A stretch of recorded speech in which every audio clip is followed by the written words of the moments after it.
The music and singing round them seemed to falter, and a silence fell. Bilbo looked quickly at Frodo's face and passed his hand across his eyes. I understand it now, he said. Put it away. I'm sorry. Sorry you have come in for this burden. Sorry about everything. Don't adventures ever have an end? I suppose not. Someone else always has to carry on the story.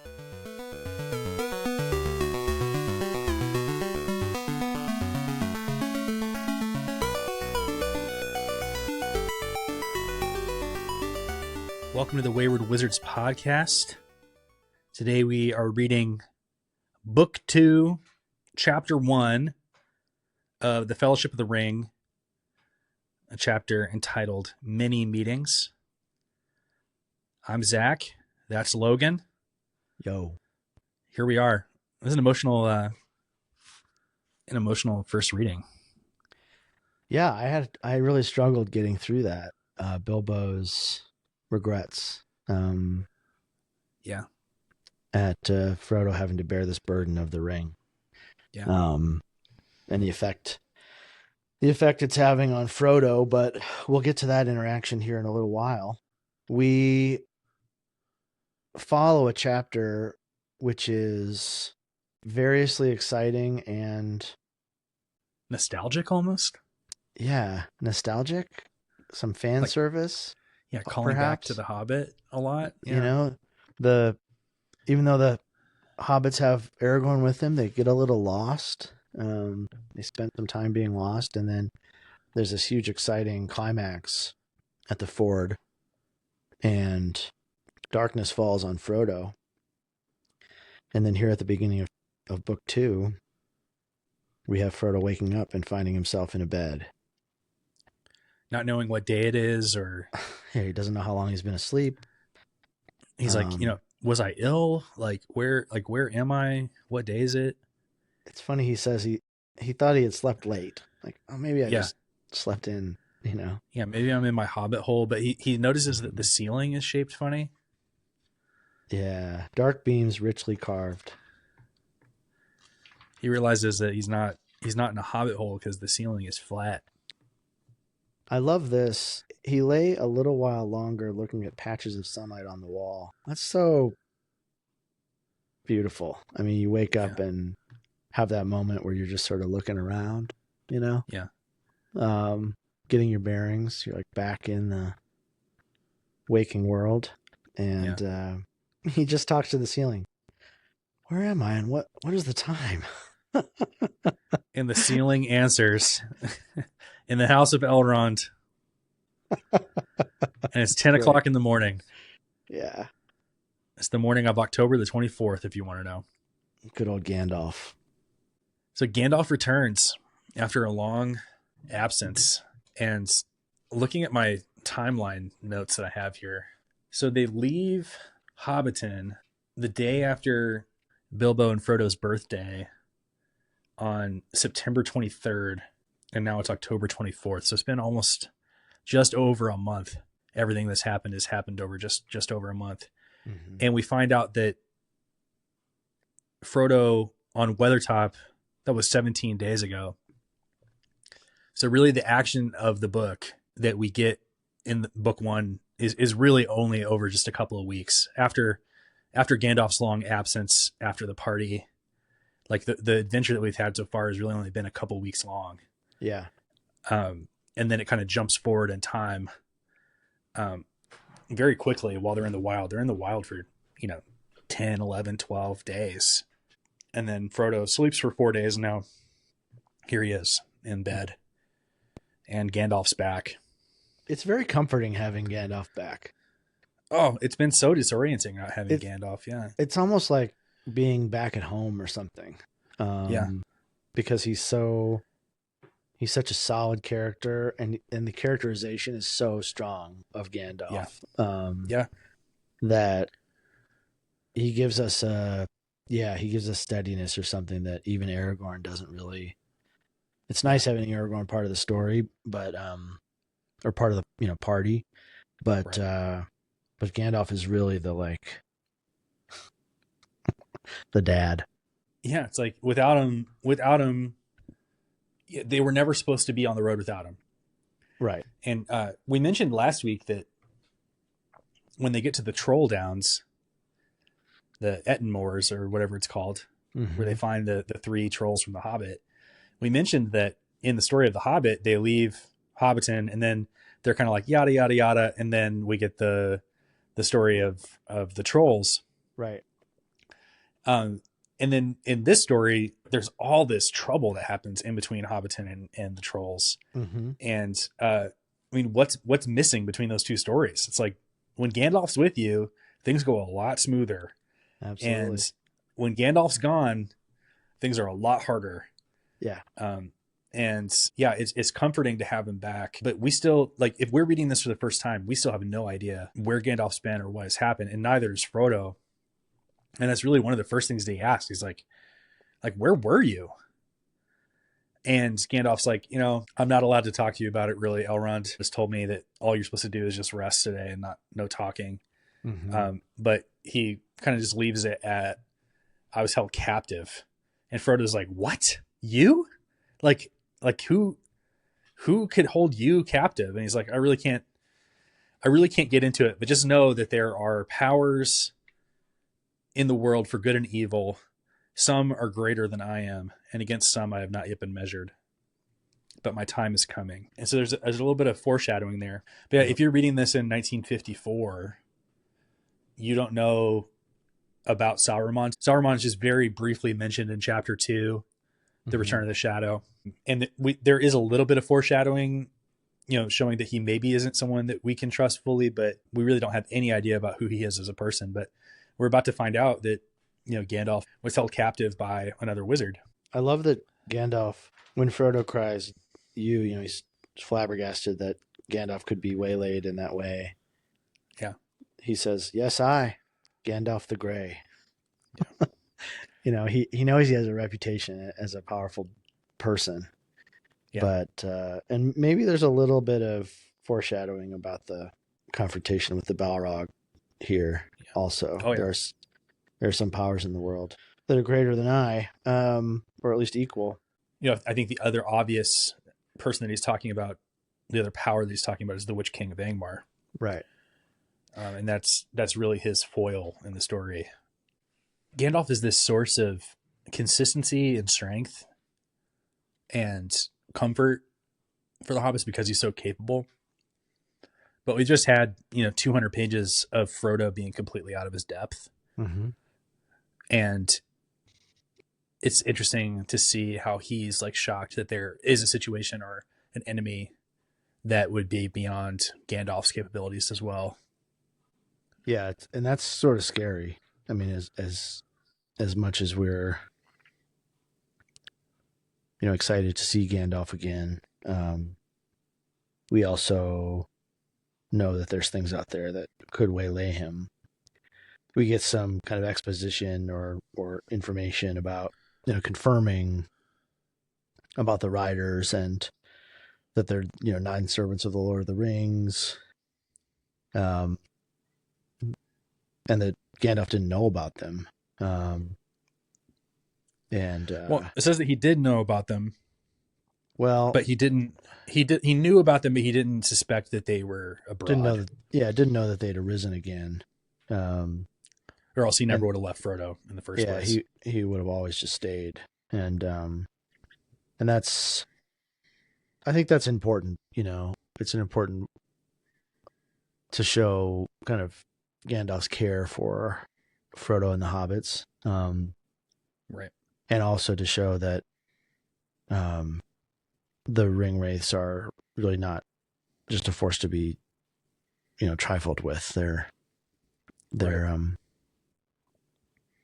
Definitely as scary as we think they are, I guess. Yeah.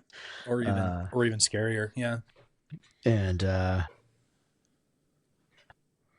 we get there's so many nice little tidbits in here about big people. I love that that Frodo says he's grown fond of Strider.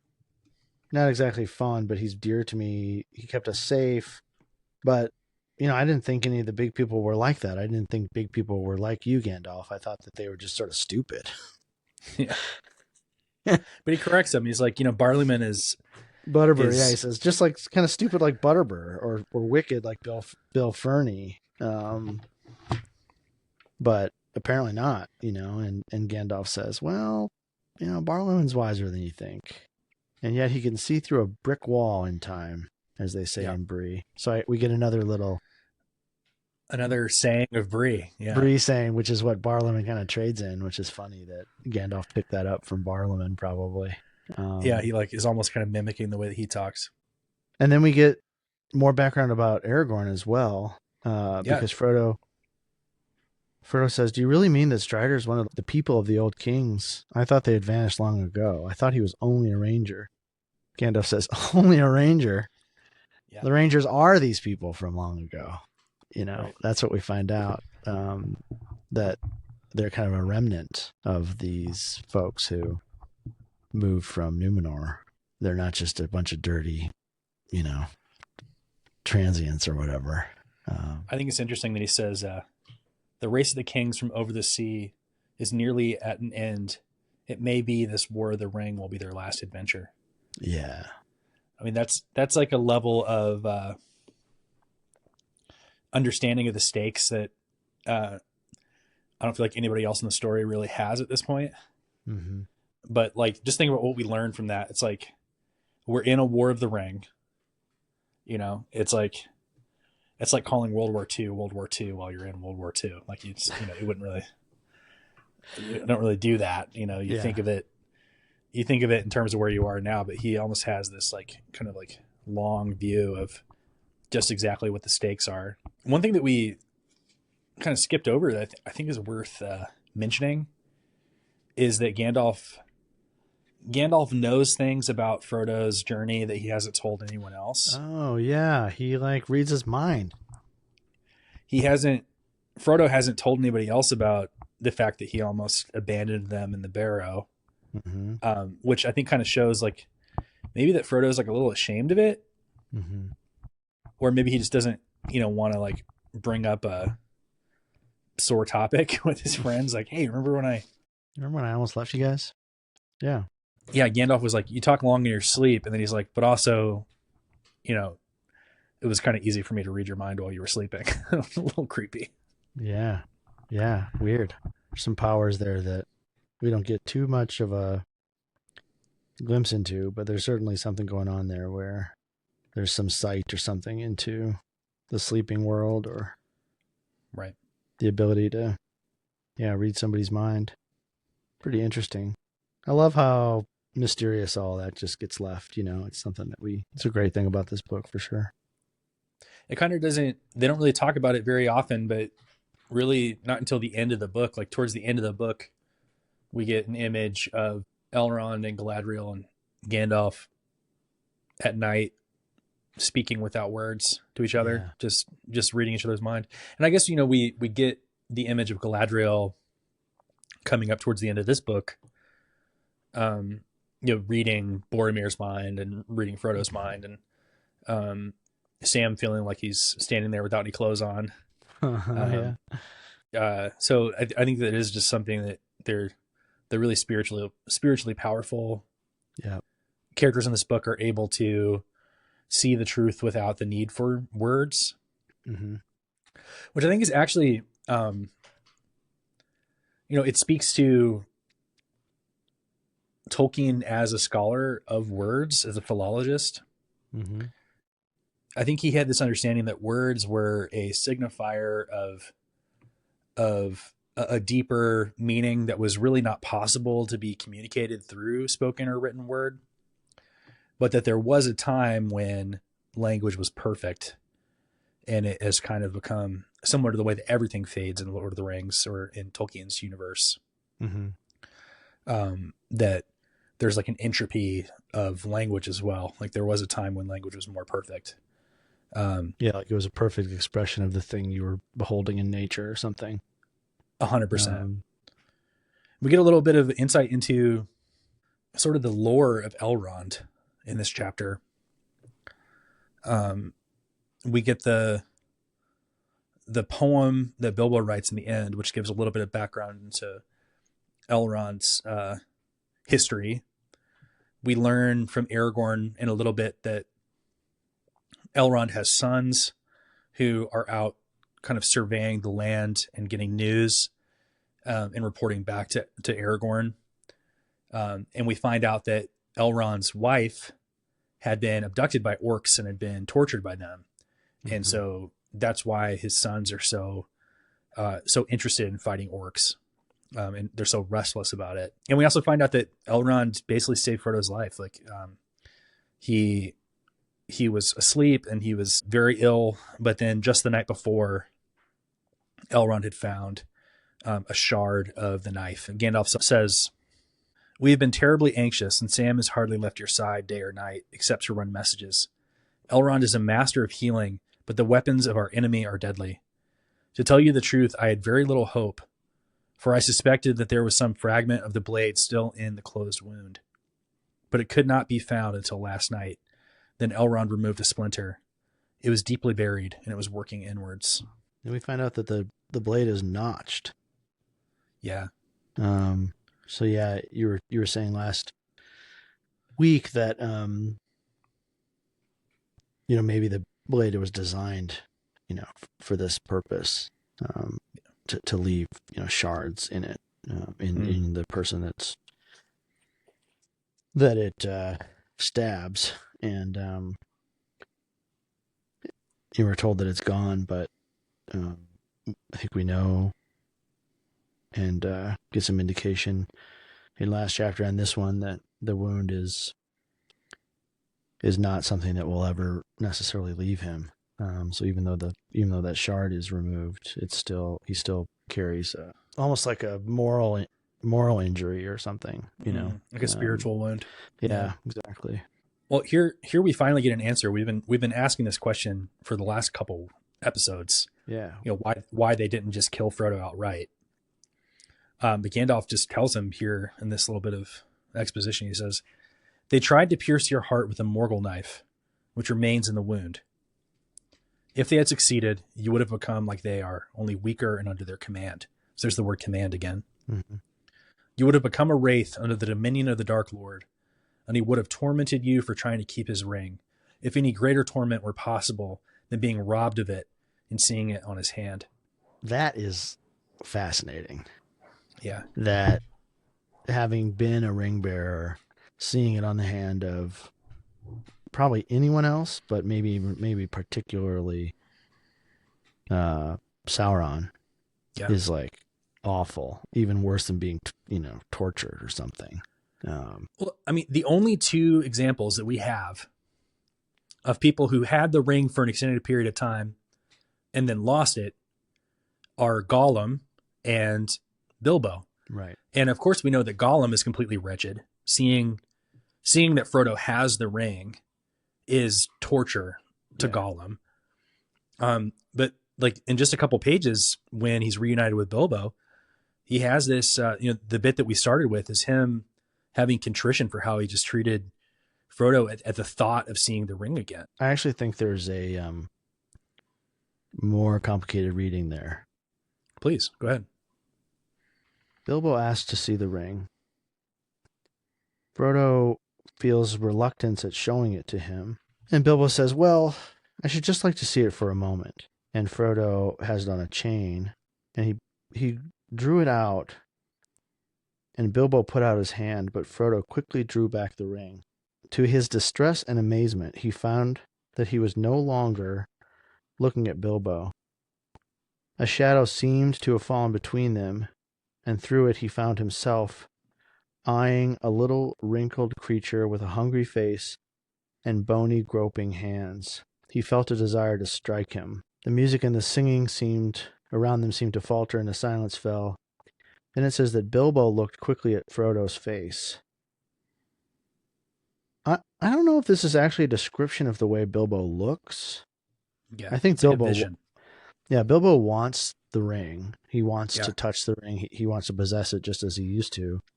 Yeah. But I think that it's interesting that suddenly the action becomes about Bilbo looking at Frodo's face. So Frodo is terrified of Bilbo in this moment. Yeah, He sees Bilbo in a way, it's like a ring induced hallucination, maybe. absolutely. And so, it's not as simple as Bilbo like actually changing, right? No, Like, not like in the movie. and again, like, yeah, it's similar to to the thing about, Gandalf, growing larger in Bag Yeah, End, right. that that the ring equally is working on Frodo and Bilbo. Yeah. And Bilbo is equally terrified of Frodo's Mm. reaction Mm-hmm. to him. And so, they're at risk of like losing, they each have like lost some part of their humanity or whatever, Yeah. hobbitness, There's like a Deagle Smeagol kind of thing going on there. Yeah, it's really tragic. I mean, it's tragic that this thing has come between them in some way, and they do have a nice moment later, but it says well, and here it is: a shadow seemed to have fallen between them, Yeah. and through it he found himself eyeing a little wrinkled creature with a hungry face and bony, groping hands. He sort of sees Gollum in a way. Yeah. I think that's exactly what we're intended to be invited to imagine is like Bilbo becoming Gollum. Yeah, but it's not like he has sharp little teeth and like I think like you're exactly right. But I think it is chilling. Bilbo, perhaps because he hasn't been to the Council of Elrond and he talks about how Gandalf is being closer than usual. But Aragorn has kind of filled him in about the nature of the ring. yeah. And Bilbo almost kind of like nonchalantly is like, I offered to head back to Hobbiton and grab it and bring it here, but they Yeah. seem to think that I was like, Too old. too old or whatever, and that the enemy would just make mincemeat of me. So, I get it. They didn't want to trust me, but it would have been no big deal. I could have just gone back and got it. But like we know, like okay, if Bilbo had gone back for the ring, like that would be the worst possible outcome because the ring was already working on him. Mm-hmm. And he was already obsessed to a level that was unhealthy. Um, there's something so unsettling though about seeing Bilbo, who we trust and know, and who Frodo trusts and knows so well, to see him have this almost like drug addict kind of behavior, which I Mm-hmm. think like you and I both have like dealt really intimately with people who are addicted. I just can't. It's almost cliche at this point to say that Gollum is like a drug addict I would or that say, the ring is like a drug. yeah, I think it is. I would say the people, and we're talking about folks who've experienced, chronic homelessness, mental Yeah. health disorders, as well as, chronic addiction.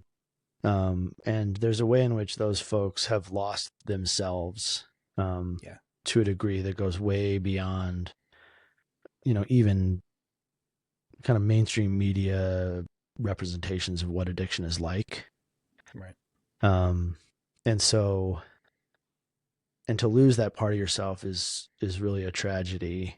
Um, the ring goes, I think, even farther beyond that. It has similar characteristics, but it certainly does recall that, and then the way that Gollum is portrayed in media, Yeah.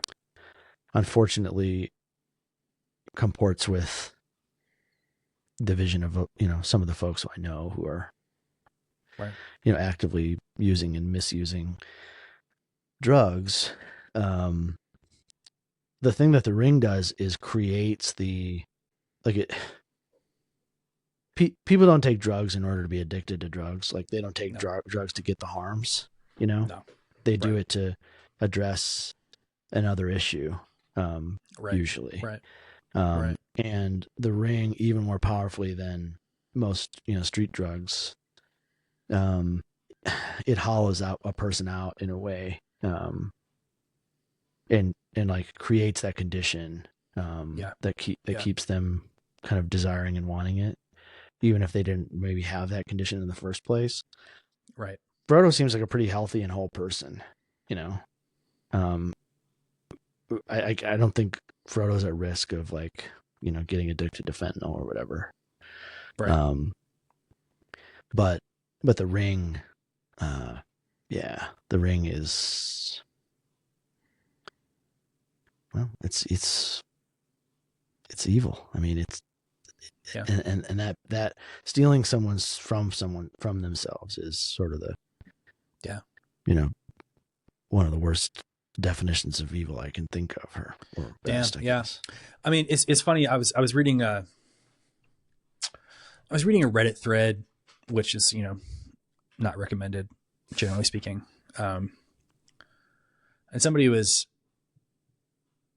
talking about Andy Serkis's portrayal of Gollum, which I think has to go down in history as like one of the best, like, It's a great on-screen performance. performances ever. It's a shame that he didn't get an Academy Award for it, I think. But they were talking about how he pretty explicitly was using drug addicts like as a model for like his physical portrayal and his like the way that he spoke, and it definitely it lends itself to people being like, okay, the ring is like drugs, or it represents drugs. And like this forum was like this thread, people were talking about how, Tolkien in the trenches of World War One, he would have known people who were addicted to morphine and, were in withdrawals of morphine. And so he's like describing people who are in withdrawals and all these things. I think that's really misguided. I think Tolkien was working on something deeper. The ring is not drugs. It's not a metaphor for drugs in the same way that it's not a metaphor for the atomic bomb. Mm-hmm. But we can map the behavior that we're seeing onto people who behave similarly, and we can draw comparisons between the two. So I don't want to take it so far as to say like, yeah, the ring is not an allegory for drugs. It's not an allegory for the nuclear bomb, but that doesn't mean that we can't apply it to, the people that we know who struggle with this. And I do think it's chilling to see Bilbo say like, hey, I'd just like to see it one more time. Like, hey, can you, like, you still got that on you? Like, and to try to reach out and touch it. Yeah. Yeah. Like that to me is really chilling. And it's almost like disappointing. It's almost like when the veil of wholeness is kind of revealed and you see someone at their weakest moment. But I think it's beautiful how quickly they recover from what could be, potentially a relationship ending experience. Frodo very quickly forgives Bilbo, and Bilbo very quickly moves on from it as well. But yeah, especially in this reading, that interaction really stuck out to me. Yeah. It's a moment where you feel so much joy for them having met each other again, Yeah. I mean, yeah, you're sort of like wondering, well, is Bilbo here? Where is he? Yeah. And there's all kinds of foreshadowing and hints before we get to this reunion. They're kind of keeping it from Frodo. It's like, why didn't you guys just tell Frodo that Bilbo's here? It's a little, right. Little weird that you didn't tell him, maybe to get him too excited. So you feel so much joy of them, and you see their own joy of being reunited and they're like excited to tell stories and news from the Shire and things. And then this thing just kind of remains between them. And, and it does, as I said before, when we were talking about nuclear weapons a few episodes ago, I think the ring reads drugs into the story, that even if they're not intended, they are there because of our own, what we bring to the text. And, and certainly this kind of meeting, what was it you said a few episodes ago? You said, sometimes we read the text and sometimes the text reads us. Yeah, exactly. The text reads our world and our experience as much as we read the text, and more so, actually, I think. I think I just think it reflects, the kinds of relationships that we have in our own world. I mean, this kind of meeting has happened, countless times between people who truly love each other, but who are who have a shadow drawn between them. So, yeah, I'm glad we could touch on that a little bit. I know we had to go forward in the chapter a bit here. So where were we? I can't remember exactly where we were. In Frodo's still in bed, but Yeah, I guess Frodo hasn't left bed yet. Yeah, yeah, but, Gandalf is basically saying, like, you were, it was a close shave is the word that he uses, the phrase that he uses, and he describes how the fragment was still in him, really until the night before, and if Elrond wasn't so skilled, he would have been a goner, and he would have become under the command of the Dark Lord. I do think it's interesting. You mentioned this last episode. Gandalf is surveying Frodo. He's giving him a look up and down. And we get this strange internal dialogue of Gandalf, which is rare, which we don't usually get. Yeah. I can't think of another time in the entire book that we get the narrator telling us what Gandalf thinks. Usually we get that through what Gandalf says. Yeah, and I had to reread it. I put a big question mark next to this little paragraph, and I had to reread it a couple times. I was like, is it? I couldn't quite understand what I was looking at, but yeah, it's the internal thoughts of Gandalf evaluating. We get the internal thoughts of the hobbits quite a bit. Yeah. Like, for example, when Gandalf and Frodo reunite in the second chapter, we have Gandalf saying, "Oh, you look exactly the same as you ever did," and Frodo says, "Oh, same. You look great too." But we get this like internal thought of his saying, but really he looked more careworn and he looked older and more burdened. And that's kind of what we get here. So like the wizard's looking him up and down, and it says, "But to the wizard's eye there was a faint change, just a hint as if it were of transparency about him, especially about the left hand that lay outside the coverlet. Still, that must be expected," said Gandalf to himself. "He is not half through yet, and to what he will come in the end, not even Elrond can foretell. Not to evil, I think. He may become like a glass, filled with a clear light for eyes to see that can." Just before this, we've heard about the way that the elves may fear the Dark Lord and fly before him, but they won't serve him. And the chief foes of Sauron are here in Rivendell. They're the elven wise, the lords of the Eldar from beyond the furthest seas. They don't fear the ring wraiths, and here's why. For those who have dwelt in the blessed realm live at once in both worlds. Yeah. And against both the seen and unseen, they have great power. So Frodo was able to see this kind of shining out of Glorfindel in the last chapter. Right. Then we're told that there's different powers in different places, which I think is really interesting. There's a power too of a kind in the Shire. Right. But this transparency, it's not that part of Frodo. Well, maybe it is that part of Frodo kind of starts to live in a different realm. Yeah. I think that's exactly what it is, actually. He has to go there at the end of the book because part of him is already there, right? Like, or something. So I think when he goes to Valinor at the end of the book, he's not going to the unseen realm. He's just going to, the seen realm, which is separate from Earth, right.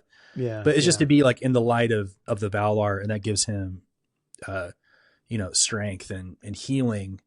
But I think like with Glorfindel and Gandalf and other spiritual beings, they exist simultaneously between the seen and the unseen realm. Right. And I think that mortals can't ever. So like the ring wraiths, they live in the unseen realm, and they're able to cover their invisible bodies with robes and things, but they are not alive anymore. Mm-hmm. They're somewhere between alive and dead because they can't exist in both worlds at the same time. And I think like if Frodo were to be pulled, he was being pulled. He was kind of like in between the two, in between the veil. But if he'd been pulled all the way over, there'd be no getting him back. But he lives the rest of his life, in some sense, with at least like, well, here we, it mentions his left arm, like Right. an appendage or something in that world. And the fact that Gandalf can see it is really fascinating. And then you wonder, like, we don't get this description, I don't think, but does Elrond look at, is Elrond in the same spot as Glorfindel? Because Glorfindel died and came back. Right.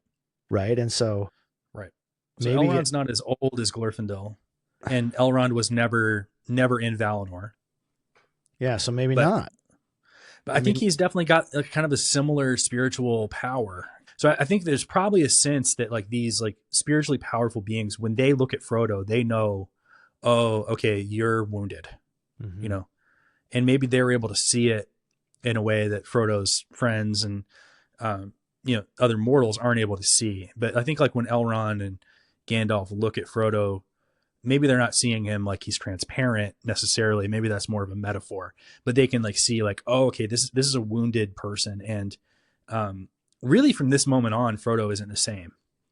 Like this is when Frodo kind of takes on the kind of the magnitude, the spiritual stature of like a saint. I think like he has endured a pain that sanctifies him, and he's not perfect, but he is different from the others after this point, I think. I don't know if I'm just tired or what, but I'm like really struggling not to weep. I'm just like on the edge of tears, like thinking about Frodo going through life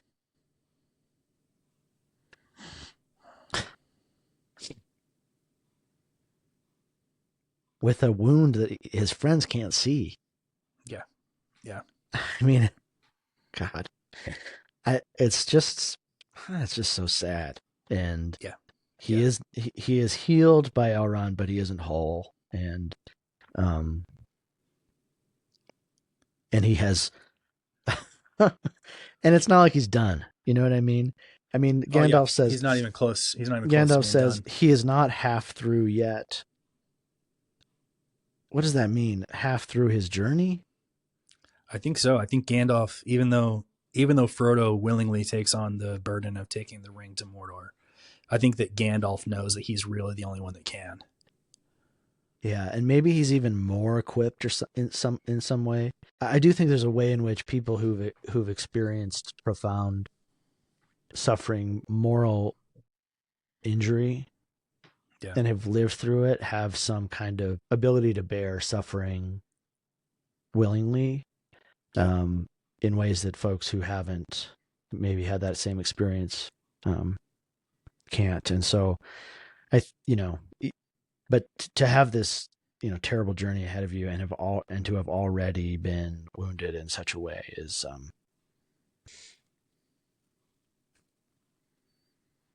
it's deeply beautiful.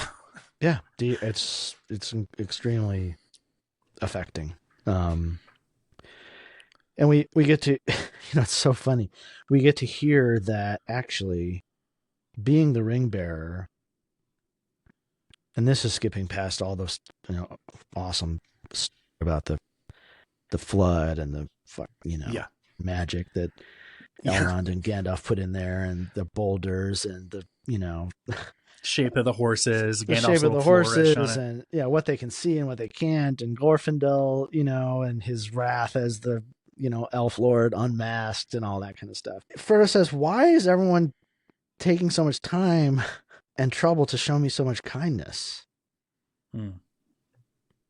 Like he doesn't deserve it or something. And Gandalf says, "Well, there are many reasons why they should." And Gandalf smiles at him. I am one good reason. Gandalf never apologizes. Gandalf doesn't play it small. You know what I mean? No, Gandalf knows that he's just so legit. I love it. Well, I'm one reason. The ring is another. You are the ring bearer, and you are the heir of Bilbo the ring finder. Yeah. And that means you're somebody in the world. Like these people respect you because of who you are and what you're doing. Frodo quickly falls asleep after this, but he wonders where Bilbo is. And but Frodo is certainly becoming someone and has become someone. Yeah. And from this point on, he is the ring bearer. Like, I don't think anybody has referred to him and with that like honorific up to this point. Maybe it's not an honorific. Maybe it's it's a great burden. I don't think anybody would want to be the ring bearer, because it seems like, we haven't really talked about this that much, but when Gandalf tells Frodo to throw the ring into the fire in the Shire, he's not able to do it. Yeah. And just now he just said that if Sauron gets the ring back, it'll be like unimaginable torment. Partly because he's going to be made a slave, but also it'll just be torture to watch somebody else hold the ring. Yeah. And so really there's no one else that can do this. Like, Gandalf knows that. Frodo doesn't know it yet. Yeah. Frodo still, I think at this point, thinks like, okay, I was asked to bring it to Rivendell and I've done that. But Gandalf, I think, realizes like, okay, we have to take it to Mount Doom. We're about to make the long argument for why that's the case next chapter. Right. But Gandalf knows it from the beginning. He's like, there's only one end to the story, and that's somebody taking it to Mount Doom and throwing it in themselves. But Gandalf knows that nobody else can do it but Frodo. Mm-hmm. And he knows that it's going to break him. Yeah. So like, imagine like Gandalf sitting there too. Like, he loves this person sincerely. And he's just like, I'm asking this person to die. Like, I know like they weren't able to throw it into the fire in Hobbiton. And that means they're not gonna be able to throw it in the fire once it has an even firmer grip on his mind. But they don't have any other choice. They say like, all we can do is the next right thing. And exactly. We just have to hope that when the time comes that grace will bridge the gap of what's possible. Exactly. And the wise here, Elrond, Glorfindel, and Aragorn, as well as Gandalf, they recognize, I think it is an honorific. Ring bearer and ring finder are honorifics because fate chose them. And fate doesn't mean accident. Fate means God. Yeah, fate means providence. In this case, right? Providence, exactly. And so God's providence has chosen these people to bear the salvation of Middle-earth, the world. And that means something if you're one of the wise. And then I just have to touch on this really quick because it's Tolkien sort of being like impressed with himself. What's that? Well, he says, I wonder where Bilbo is. He's kind of starting to, I think, nod into sleep here. But he says, I wonder where Bilbo is. Gosh, he would have loved to hear all about this. It would have made him laugh. The cow jumped over the moon. Yeah. And the poor old troll. Yeah. And with that, he fell asleep. So the cow jumped over the moon is the unless somebody is like listening to this back to back to back, you may not remember. Yeah. The cow jumped over the moon is the poem that Frodo recites when he falls off the table at the Prancing Pony and the ring slipped on his finger. Yep. And but Mary also, like, later after that, when Mary's told the story, he also says, God, the cow jumped over the moon, and then he falls asleep. So it's kind of a callback to that as well. Like, they just think this is so funny. Silly image, but of course we know Tolkien actually wrote that poem, so it's a callback to his own, work. He's laughing at his own joke. Yeah. Which I think is pretty funny. And then here comes Sam. Yes, here comes Sam. I love the description of, is this in The Hobbit, the last homely house east of the sea? Yeah. That's so cool. Yeah. Merely to be there was a cure for weariness, fear, and sadness. And I think Sam kind of agrees. Although that we don't really get to hear what Sam thinks until Frodo and Sam have a deeply strange interaction. Slightly erotic. There's a reason why people for decades have had fan fiction about Frodo and Sam being in love. Getting down. Frodo is like, he's a bachelor till his dying day. Sam, of course, marries Rosie at the end. But there's definitely an intimacy between the two of them that is rare to see between men in the modern day. Romantic, but not sexual. Medieval masculine love Yes. I mean, I think it really mirrors the friendships that Tolkien had in his own life, Yeah. both as a young man and as an adult. He would not have had intimate friendships with women. Yeah. Um, Inappropriate. it'd be seen as deeply inappropriate, but he did have intimate relationships, non-sexual relationships with men throughout his life. So much so that when you read letters between him and his friends or him and C.S. Lewis, a lot of people, especially in the modern day, read it and they think like, okay, are these guys like getting down? Yeah. Like they clearly love each other. And they did. They were Mhm. deeply in love, but they also, it was not a sexual relationship. I think that, I mean, even his relationship with his wife had this this reverence to it. I think in a lot of ways he was probably closer to his friends than he ever was with Edith. Yeah, I think that that like reverence love precludes the kind of close um equitable love that we as modern people cherish in our relationships with our partners. Yes. Um if you have that kind of reverence for someone like, well, Edith, or you know, um Arwen, or Aragorn and Arwen. Yeah. yeah, it it's not it's there's not an equality. No, Aragorn and Arwen, I don't think say a single word to each other in this entire book. No, And it's they're like they're such not an important plot point. they're not friends. And No. I think it's not that, actually it's not that long ago that you can read descriptions of, men who are friends walking down the street together holding hands. Absolutely. And Absolutely. and I think about, I used to have a job at Starbucks, and these two Middle Eastern guys would come in. They were middle aged. I was like 18 when I worked at Starbucks, so they were like, old men to me, but they were probably in their 50s or 60s, and they would sit on the same side of the table Yeah. Hold hands. and not exactly hold hands, but sit right next to each other. I was like, Very close proximity. Yeah. what is going on over there? And then I took a sociology class in college, and it was like, oh yeah, like there's all these different ways of being friends. Yeah. It's not about like fist bumping and high fiving at the game. It's about like, Yeah. really enjoying each other's company and having this like equal relationship that all of our like worry about like, am I gay or not, like precludes. It was like something has been like taken from us. Yeah. Yeah. The beauty of intimacy and, friendship that is not sexual. Yeah. I think we kind of can't imagine non-sexual intimacy anymore. But I think I'm just going to read this section for how Sam touches Frodo, because I think there's a lot there to unpack. It says, at that moment, there was a knock at the door, and Sam came in. He ran to Frodo and took his left hand awkwardly and shyly. He stroked it gently, and then he blushed and turned away hastily. "It's warm," said Sam, "meaning your hand, Mr. Frodo. It has felt so cold through the long nights. But glory and trumpets," he cried, turning round again with shining eyes and dancing on the floor. "It's fine to see you up and again yourself, sir."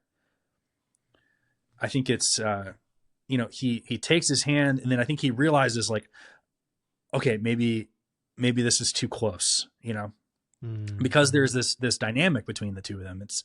It's his master, it's his boss, and he's not supposed to just like run up and stroke his hand, but there's and so he blushes, but he doesn't blush because he's like, like he blushes because it's impropriety, not because it's, yeah.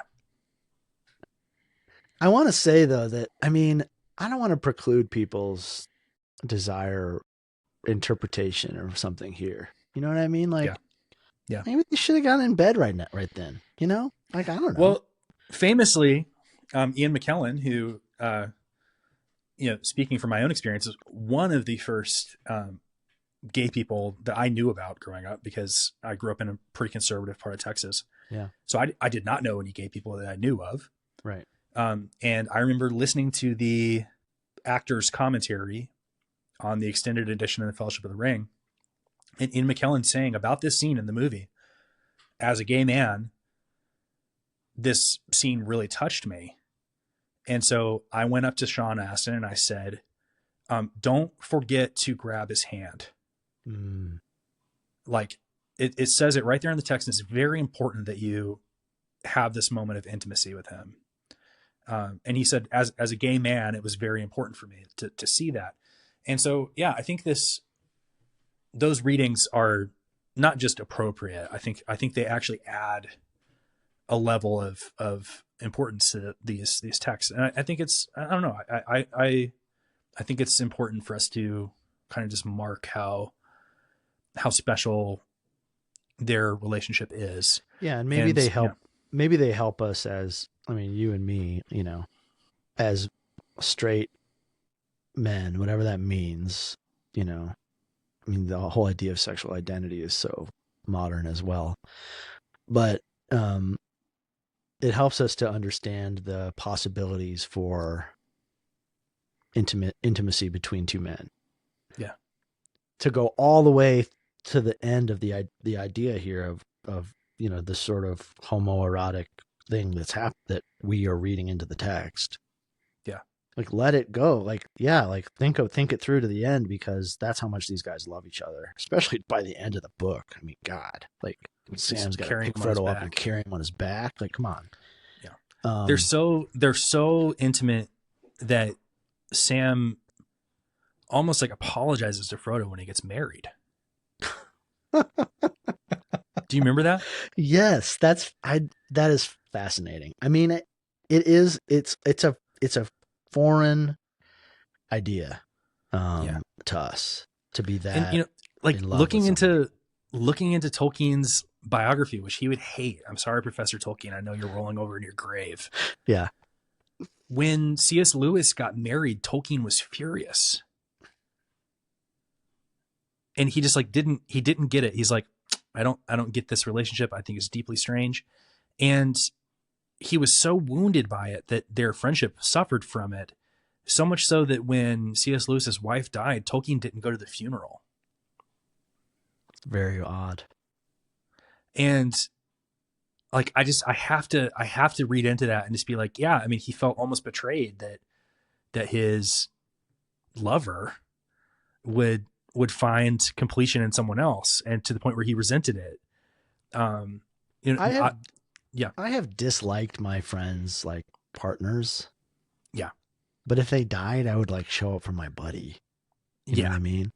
Yeah. But that it's not a good look for Professor Tolkien. But that's well, and it is petty. I mean, it's petty, but I think it's also, it comes out of a way of being friends that I don't understand. Yeah. At least a platonic friendship, I mean, I guess, I wouldn't go to my wife's other husband's funeral. Right. Yeah. Like, yeah. That's kind of the level of like betrayal. I think that's on the level. But it sure does read as petty and strange. Yeah. But they're happy to see each other. Sam is so happy that he dances. He says glory and trumpets, which I think is such a great Fatty Bulger. Yeah. Glory and trumpets. That's so sweet. Turning around again with shining eyes. Maybe he's got a little bit of maybe he's welling up a little, his eyes are shining because they're a little wetter than usual. And they get Frodo and Sam, they're joined by Merry and Pippin. And yeah. Pippin jumps up and down and says, "Make way for Frodo, Lord of the Ring." And Gandalf says, "Hey, hush." Gandalf's such a dad. You're so right. Yeah. He says, "The Lord of the Rings is not Frodo, but the master of the Dark Tower of Mordor, whose power is again stretching out over the world. We are sitting in a fortress. Outside it is getting dark." Gandalf's been saying many cheerful things like that, said Pippin. He thinks I need keeping in order, but it seems impossible somehow to feel gloomy and depressed in this place. Pippin's such a little shit. He's like, oh, Gandalf's been really, really light, and yeah. I'm sure my kids say the same thing. Like, "Oh, Dad's in a great mood today." Yeah. Wow, Dad's really saying lots of cheerful things today. Oh, it's so funny. Gandalf's been saying many cheerful things like that. But they have a feast in Frodo's honor. So they said it's a feast to honor the victory at the ford of Bruinen, and they sit in places of honor. And we get the first image of Arwen, who is described as having the very image of Luthien. She's a mega babe. Mega Time. babe, 10 out of 10. And kind of similar to how Galadriel is described later, just people are just falling over themselves with how beautiful she is. She's like the reincarnation of Luthien. Yeah. Almost. Who's described as the most beautiful babe that ever lived in the history of all babes. The most beautiful babe of all babes. The babe to end all babes until Arwen comes along. I mean, that's basically what Strider says in the Knife in the Dark chapter. He's just like, and Luthien, whew, just man. But yeah, we get a cool, right before we see Arwen revealed in her glory, we get a cool little description of Elrond, Gandalf, and Glorfindel sitting on a dais. And they were revealed as lords of dignity and power. However, we then find out that Gandalf is shorter in stature than the other two. So maybe that 5'6" description. I am taller than Gandalf. Let me just the short king. Yeah. Maybe that's why he likes to hang out with hobbits so much. Maybe he's like insecure about his height. Yeah, it makes him feel tall. And I love this description of Glorfindel. We get his shining hair again, but then it says, on his brow sat wisdom, and in his hand was strength. Man, awesome. And a voice like music. Yeah, and a voice like music. His brow sat wisdom, and in his hand was strength. He doesn't even need a crown to to be seen as like this prince. Yeah, he's got that quality of like, Gandalf has that quality of like, he walks in the room and everybody knows that he's in charge. Mm-hmm. Glorfindel has that quality of like effortless cool. Like he walks in the room and everybody's like, dang, this guy is beautiful and he sounds good and he smells nice, and on his brow is wisdom and in his hand is strength, and he's old but he looks young but he doesn't look young. Right. Yeah. Oh, and did you hear about the fact that he fought a Balrog single-handedly and like saved a bunch of women and children in the fall of Gondolin? Right. Yeah. Ever heard of him? Glorfindel. And then we get the description of Arwen. I like that Arwen and Elrond are described as gray. Their eyes are gray. Very, very old English way of describing people with blue eyes. They use the word blue. Yeah. A lady fair to look upon. So like was she in form of Elrond that Frodo guessed that she was one of her close kindred. And she just has lace sort of like lying on her hair. With little gems glittering white, but her soft gray raiment had no ornament save the girdle of leaves and wrought silver. She doesn't, I mean, it's not like she's like made up. She's just naturally like big time babe. So, I love then that we get this description, maybe a little more fan service. I don't know, but we meet Glowin. He's seated next to Glowin. And just in case you miss it, this is the same Glowin from The Hobbit. Also Gimli's dad. Yeah, Gimli's dad. So we got Gimli coming here soon. And I guess in the next chapter we are introduced to him. But are you the Glowin, one of the 12 companions of the great Thorin Oakenshield? Quite right, answered the dwarf. At your service. I love the kind of the manners that they show each other. Yeah, and like clearly, like Frodo has kind of been primed for how to talk to an important dwarf, right? And yeah, there's so much like politeness going back and forth. Like Glowin refers to Bilbo as Bilbo the Renowned, and we get this quick summary of like everything that's gone down in dwarf world since The Hobbit. Most importantly, we get a list of like all the dwarves from The Hobbit who are still around. We find out that Dwalin, Glowin, Dory, Nori, Biffer, Boffer, and Bomber are all still alive, which is pretty spectacular. They're all old. And then we get one more like hilarious fat joke. Is this the last fat joke in the book, you think? I don't know, but I can't think of any other fat jokes in the book. I think this is probably the last one. Like Tolkien really got it out of his system. We'll have to like keep a I think we've mentioned every fat joke that is in the book up to this point, but yeah, Bomber is so fat that he can't get off the table without a couple of young dwarves helping him up. I don't think it's, and the thing about it, I don't think it's fat shaming. No, but like, it is funny. It's funny, but like Tolkien has sort of like a little bit of reverence for somebody who's really big. He's like, this dude, he's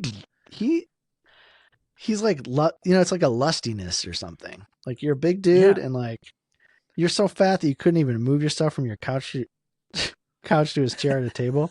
And there are six young dwarves who are there to help out, 6 dwarves. Yeah. I mean, I just think it's funny. It is funny. I think it's from a different time, but it would never fly today for sure. But it really does not. I just want to reiterate, it doesn't come across as fat shaming to me. No, he doesn't say like he's a piece of crap because he's so fat. He's like he's fat because he's Bomber. I mean, his name even with sounds a name like Bomber. Yeah, with a name like Bomber, you got to be fat. Yeah. But then we get a subtle foreshadowing, and this will, of course, finally kind of come to its end in the Mines of Moria. But what became of Balin and Ori and Owen, said Frodo, and Glowin's face kind of goes dark, and he says, it's largely on account of Balin that I have come to ask the advice of those who dwell in Rivendell. But tonight let us speak of merrier things, and that's all we get. Mm-hmm. The idea that something's happened to Balin, and we're going to find out soon what it is in the Council of Elrond, and find out for sure what happens in the Mines of Moria. Who's not there is Aragorn. I think so we find out that he's out working. Aragorn and Bilbo are both missing. It seems like Bilbo just doesn't go for feasts anymore. He's too old. Yeah, he's not. He'd rather just sit and think. Sit and think and write his poetry. But they go through the hall. They go into the Hall of Fire, which is this sort of underground, or there's no windows. It's dark. It's kind of magical.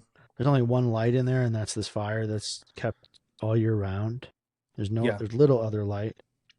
And Elrond and Arwen kind of, retire from the feasting hall into this next, sort of like a sitting room almost. Right. But it's like there's something kind of mystical about it, right? Yeah, it's like almost like mystical elvish sitting room. People are kind of like half awake, half asleep. A lot of the imagery that's used really recalled to me the descriptions of Frodo's dreams. That we've had, and there's this sense of like music and this like kind of like this spell that falls upon him as they're hearing these elvish minstrels sing. I'm just going to read that a little bit. It says, At first the beauty of the melodies and the interwoven words in elven tongues, even though he understood them little, held him in a spell as soon as he began to attend to them. Almost it seemed that the words took shape, and visions of far lands and bright things that he had never yet imagined opened out before him, and the firelit hall became like a golden mist above the seas of foam and sighed upon the margins of the world. Then the enchantment became more and more dreamlike, until he felt that an endless river of swelling gold and silver was flowing over him, too multitudinous for its pattern to be comprehended. It became part of the throbbing air about him, and it drenched and drowned him. Swiftly he sank under its shining weight into a deep realm of sleep. Reminds me a lot of Frodo's visions of lands that he had not yet seen, and oceans that he had not seen with his waking eyes, but he's being given a vision by this other world. I like that they find Bilbo in here and Elrond has to wake him up. Yeah, but then he tries to play it off like he was just really deep in thought. That like, reminds me, Grandpa, we all know. It reminds me so much of like my grandma when we'd be like, "Grandma, wake up," and Yeah. she'd say, "I wasn't asleep." I'm like, "Yeah, you It's like, were." yeah, you were just snoring for fun. Yeah, exactly. Yeah, right. Old people are so great. Um, in that way, they can just sort of doze off and be like, "No, I'm here. I'm here." I'm like, "Okay, well, It's like, that's fine I was asleep. if you say so." But he's Um, woken up by Bilbo's awesome story. And this is it's a lay, it's a song, a mm, poem, but it tells a story from the first age, which is really the last act of the first age, where Elrond's father, Arundel, realizes that Morgoth, the first Dark Lord, Satan incarnate, Lucifer himself, is going to take over Middle Earth. And so, even though there was a ban on elves and men going to Valinor, Arundel bravely takes to a ship and sails in search of Valinor so that he can make a petition on behalf of elves and men, the children mm-hmm. of Iluvatar, for Valinor to come and save them. And it's like going to your death. I mean, it's been said if you break this ban, then you'll be killed. And he can't find it. He's just out, and he's having all kinds of adventures along the way. But he's just sailing, kind of like Odysseus, really. Like Yeah, I was just gonna say Odysseus, right? he can't he can't break through the clouds that veil Valinor. And so what it takes is his wife casting herself into the sea with one of the Silmarils, and she turns into a bird magically and brings the Silmaril to him. That's Elwing. And with that Silmaril, they're able to kind of burst through the darkness, burst through the clouds, and find their way to Valinor. And they make a plea on behalf of the children of Iluvatar, and the Valinor come, and the Valar, the gods, come and defeat Morgoth in this horrendous war. And from that war, about half of the landmass of Middle Earth is put under the sea. But because of their bravery, some of the descendants of Arundel are given of men are given Numenor, and that's Elrond's brother. Elros is the first king of Numenor. Mm-hmm. And so I'm just going to read the last little bit. So Arundel has been given a ship that's a flying ship, and he's given the Silmaril, and he's tasked with keeping watch over Middle Earth. And this is the end of Bilbo's poem. And over Middle Earth he passed, and heard at last the weeping sore of women and of elven maids in elder days and years of yore. But on him mighty doom was laid, till moon should fade an orbed star, to pass and tarry nevermore on hither shores where mortals are. For ever still a herald on an errand that should never rest, to bear his shining lamp afar, the Flamifer of Westerness. So the Flamifer, the flame bearer, is Elrond's father, and he's watching over Middle Earth with the Silmaril, the shining light in the sky, and that light is the light of Venus. Yeah, It's the brightest star in the sky, and that is the light that is given to Frodo in the Phial of Galadriel. mm-hmm. It's the star that Sam sees shining in the sky of the desolation of Mordor Mm-hmm. that gives him hope. Mm-hmm. It is the same Silmaril that Beren and Luthien stole from the crown of Morgoth. And so all of that is here. And it's so easy to just read past it. But later when the Silmarillion comes out, people are able to finally have these stories fleshed out. But even without all that background, Tolkien's legendarium is so consistent and so just hauntingly beautiful. And I think this is, it's easy to skip past these poems, but I think it's really beautifully wrought. Actually, this one. Yeah. I think I was a little dismissive of some of Better than Tom. the boner poem. Well, yeah, and Tom Bombadil's poetry is not so great. Oh, Tom Bombadil, Tom Bombadillo. Thanks for the reminder. It's But your favorite. the lines here, you said, Elwing, cast herself into the sea, magically became a bird. The Silmaril she bound on him and crowned him with the living light, and dauntless thin with burning brow he turned his prow, and in the night from otherworld beyond the sea, there strong and free a storm arose, a wind of power in Tarmanel, by paths that seldom mortal goes. His boat it bore with biting breath, as might of death across the gray. Hmm. A long forsaken seas distress from east to west he passed away. I mean, that is pretty different than, yeah, then he turned his boat and he got there. And, wasn't that brave? I Yeah. mean, I don't know. I Remember when I love Harry that. Arundel, remember? Yeah. So I love this, I mean, it is more majestic and it sounds like it was written 6,000 years ago, right? yeah, and mythological than it would be if it was just part of some description on a podcast. So I have a question. Yeah. Elrond is an elf. Yes. His brother is also an elf. No. No. Elrond is a half elf. Yes. His brother is not an elf. No. His brother is a Numenorian. Yes. What is that about? I don't understand. Neither do I, but so Earendel was a man. Yeah. And Aragorn is a man. Elwing, yes, I know. Elwing, his wife, Was an Elrond's elf. mama, was an elf. And Okay. so when Earendel is like given the Silmaril and his flying ship, he's given a choice between being essentially immortal or mortal, and he chooses immortality. But he's still a man, but he kind of like chooses like the elf way, and he's given that as a grace because of his bravery. I see. And his children, who are born of elf and man, are given a choice whether they will be an elf or a man. Elrond chooses to be an elf. Elros chooses to be a man.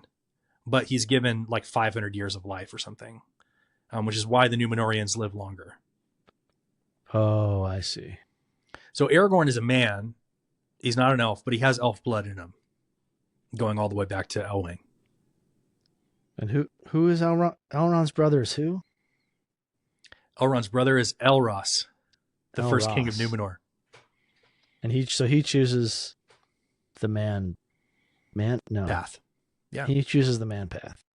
Elros does, yes. And Elrond chooses the elf path. Yep. Elrond. Elros. It's confusing.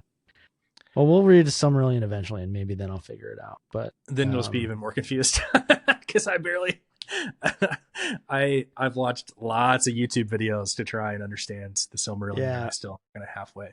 I just kind of wanted to take the sort of I mean, I truly don't understand it, but I also want to make sure that the listeners are represented. And if they're confused, then I'm as confused as they are. And Zach is only slightly less confused. Listen to here. Sam comes up to Bilbo and says, begging your pardon, but I was just wondering if you would be wanting anything. And Bilbo responds, and begging yours, Sam Gamgee. I guess you mean that it is time your master went to bed. Sam responds, well, sir, there is a council early tomorrow here, and he only just got out of bed today for the first time. Quite right, Sam, said Bilbo. You can trot off and tell Gandalf he has gone to bed. And good night, Frodo. Bless me, but it has been good to see you again. There are no folk like hobbits, after all, for a real good talk. And I'm getting very old, and I begin to wonder if I should live to see your chapters of the story. Good night. I'll take a walk, I think, and look at the stars of Elbereth in the garden. Sleep well. It's a sweet ending. I'm glad that Bilbo and Frodo get to retreat and have their own time together. However brief. And the detail, I know we're ending in here, but the detail that they don't talk about news and they don't talk about dark shadows, but they talk about the fair things they had seen in the world together, of the elves, of the stars, of trees, and the gentle fall of the bright year in the woods. Very sweet. So next chapter is chapter 2. The big one. Chapter 2, book 2, Fellowship of the Ring, the Council of Elrond. It's a dense Ready, chapter, folks. and it's long, so get ready for a long episode next week. Put some chores, put off some chores so that you have something to do while you listen to us. I hope you'll join us. A little peer under the hood. We've talked about splitting this into multiple episodes, and maybe we'll change our mind, but I think we're just going to do a big long one. So Council of Elrond, probably the densest, most difficult to understand chapter in the entire book. But we're about to get a lot of lore and a lot of philosophy and a lot of plans. So get ready. Thanks so much for joining us for this reading of Book 2, Chapter 1 of the Fellowship of the Ring, Many Meetings. If you enjoy Wayward Wizards, we invite you to share this podcast with the Lord of the Rings friend in your life. Any nerd that you know, we hope that you will help us spread the word. Like, subscribe, follow on Spotify, Apple Podcasts. Leave us a review. Give us a follow. We're on YouTube. Be sure and go there and leave us nice comments. If you have corrections or comments that you'd like to leave us, you can always email us at info@waywardwizards.com. And you can visit us at waywardwizards.com for links to all of our different services. But until next time, remember, there are no folk like hobbits for a real good talk. We'll see you next week. Bye.